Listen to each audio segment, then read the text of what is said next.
Hello दोस्तों, जय श्री राम। कैसे दोस्तों? आपका मेरे इस चैनल सविता जी की स्टडी में हार्दिक हार्दिक स्वागत दोस्तों। तो दोस्तों, आज मैं लेकर आई हूँ जियोग्राफी से रिलेटिव क्वेश्चन आंसर, जो कि बहुत बहुत इम्पोर्टेंट है दोस्तों। ये क्वेश्चन आंसर दोस्तों सभी एग्जाम में पूछे जाते हैं, जैसे कि आईपीएस, यूपीएससी, आर्मी, पुलिस, पटवारी इत्यादि फील्डों में दोस्तों ये क्वेश्चन आंसर पूछे जाते हैं। अगर दोस्तों आप लोग को मेरे वीडियोस अच्छे लगते हो तो मेरे इस वीडियो को लाइक और चैनल को सब्सक्राइब ज़रूर कर लीजिएगा। तो चलिए दोस्तों, अब हम इस वीडियो की शुरुआत करते हैं। आपको पहला प्रश्न आपसे पूछा जा रहा है दोस्तों, निम्नलिखित में से किसे प्रकृति का सुरक्षा वाल्व कहा जाता है?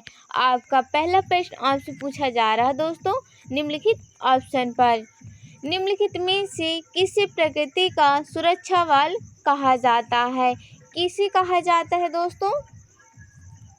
ज्वालामुखी को। ज्वालामुखी को दोस्तों प्रकृति का सुरक्षा वाल्व कहा जाता है। आपका पहले प्रश्न का राइट आंसर दोस्तों ऑप्शन सी। चलिए दोस्तों, अब हम चलते हैं नेक्स्ट क्वेश्चन की ओर।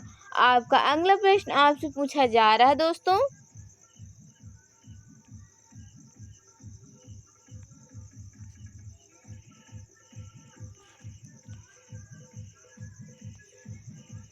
ज्वालामुखियों के बारे में निम्न में से कौन सा कथन सत्य है?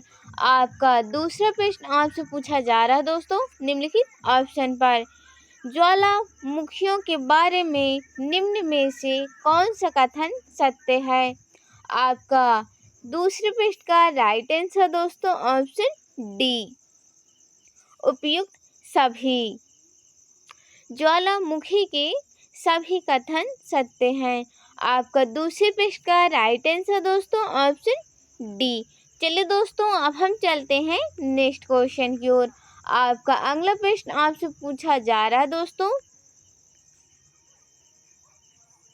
निम्नलिखित में से कौन सा ज्वालामुखी के उन 3 वर्गों में शामिल नहीं है जो उनके उद्भव की आवृत्ति के आधार पर वर्गीकृत किए गए हैं? आपका तीसरा प्रश्न आपसे पूछा जा रहा है दोस्तों, निम्नलिखित ऑप्शन पर निम्नलिखित में से कौन सा ज्वालामुखी के उन तीनों वर्गों में से शामिल नहीं है जो उनके उद्भव की आवृत्ति के आधार पर वर्गीकृत किए गए हैं? यौगिक ज्वालामुखी। आपका तीसरे प्रश्न का राइट आंसर दोस्तों ऑप्शन डी। चलिए दोस्तों, अब हम चलते हैं नेक्स्ट क्वेश्चन की ओर। आपका अगला प्रश्न आपसे पूछा जा रहा है दोस्तों, किस ज्वालामुखी में अक्सर उगदार होती रहती है? आपका चौथा प्रश्न आपसे पूछा जा रहा है दोस्तों, निम्नलिखित ऑप्शन पर किस ज्वालामुखी में अक्सर उद्गार होती रहती है? किस ज्वालामुखी में उद्गार होती रहती है दोस्तों?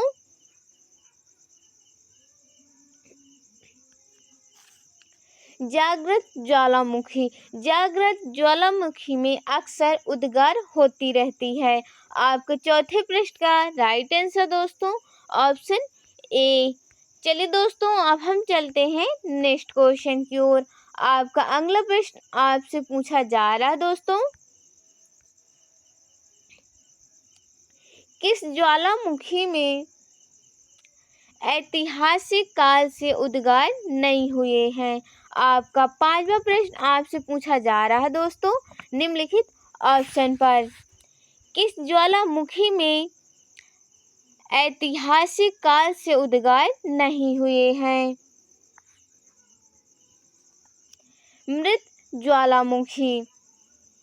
मृत ज्वालामुखी में ऐतिहासिक काल से उद्गार नहीं हुए हैं। आपको पांचवें प्रश्न का राइट आंसर दोस्तों ऑप्शन डी।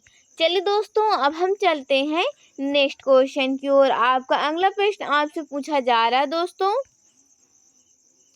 लंबे समय तक शांत रहने के पश्चात विस्फोट होने वाला ज्वालामुखी क्या कहलाता है।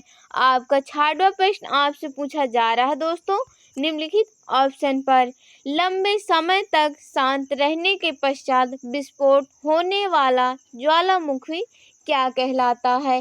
क्या कहलाता है दोस्तों? सुषुप्त ज्वालामुखी। जो लंबे समय तक शांत रहने के पश्चात विस्फोट होने वाला ज्वालामुखी क्या कहलाता है दोस्तों? तो सुषुप्त ज्वालामुखी कहलाता है। आपके 6वें प्रश्न का राइट आंसर दोस्तों ऑप्शन बी। चलिए दोस्तों, अब हम चलते हैं नेक्स्ट क्वेश्चन की ओर। आपका अगला प्रश्न आपसे पूछा जा रहा है दोस्तों, पृथ्वी की पापड़ी की ठोस चट्टानों के नीचे जो पिघला हुआ पदार्थ होता है, जो कभी कभी ज्वालामुखी के उद्गार के साथ धरती के ऊपरी तल पर आ जाता है, उसे क्या कहते हैं। आपका 7वां प्रश्न आपसे पूछा जा रहा है दोस्तों, निम्नलिखित ऑप्शन पर पृथ्वी की पापड़ी की ठोस चट्टानों के नीचे जो पिघला हुआ पदार्थ होता है, जो कभी कभी ज्वालामुखी के उद्गार के साथ धरती के ऊपरी तल पर आ जाता है, उसे क्या कहते हैं। क्या कहते हैं दोस्तों? मैग्मा। आपका 7वें प्रश्न का राइट आंसर दोस्तों ऑप्शन ए। चलिए दोस्तों, अब हम चलते हैं नेक्स्ट क्वेश्चन की ओर। आपका अगला प्रश्न आपसे पूछा जा रहा है दोस्तों, पहले अश्रु की उत्पत्ति कब होती है। आपका 8वां प्रश्न आपसे पूछा जा रहा है दोस्तों, निम्नलिखित ऑप्शन पर पहले अश्रु की उत्पत्ति कब होती है। कब होती है दोस्तों?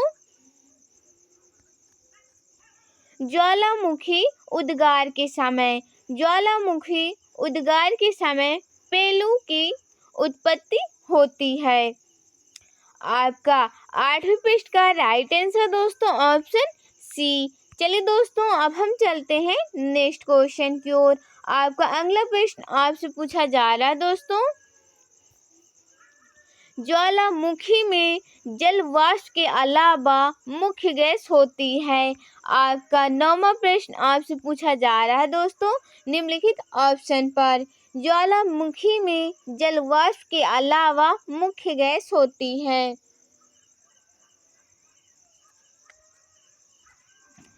Carbon dioxide, hydrogen, nitrogen.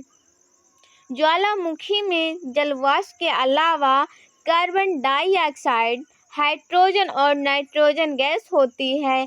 आपका 9वें प्रश्न का राइट आंसर दोस्तों ऑप्शन सी।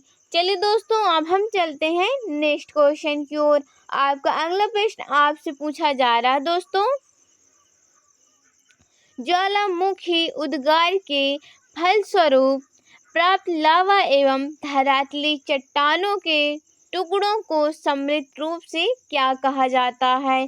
आपका 10वां व आखिरी क्वेश्चन आपसे पूछा जा रहा है दोस्तों, निम्नलिखित ऑप्शन पर ज्वालामुखी उद्गार के फलस्वरूप प्राप्त लावा एवं धरातली चट्टानों के टुकड़े को सम्मिलित रूप से क्या कहा जाता है। क्या कहा जाता है दोस्तों? पायरोक्लास्ट।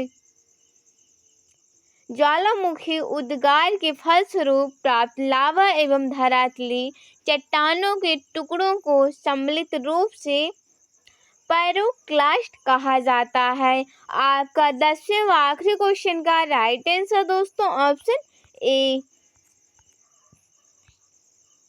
आशा करती हूँ दोस्तों आप लोगों को सभी क्वेश्चनों के राइट आंसर पता चल गए होंगे। अगर दोस्तों आप लोगों को मेरी वीडियो अच्छी लगी हो तो मेरे इस वीडियो को लाइक और चैनल को सब्सक्राइब ज़रूर कर लेना। और दोस्तों अगर मुझसे इस वीडियो में कोई भी गलती हुई हो तो मुझे क्षमा कर देना। तो दोस्तों आज की वीडियो में इतना ही। जय श्री राम। कल हम फिर मिलेंगे एक नई वीडियो साथ, एक नया टॉपिक साथ। जय श्री राम दोस्तों।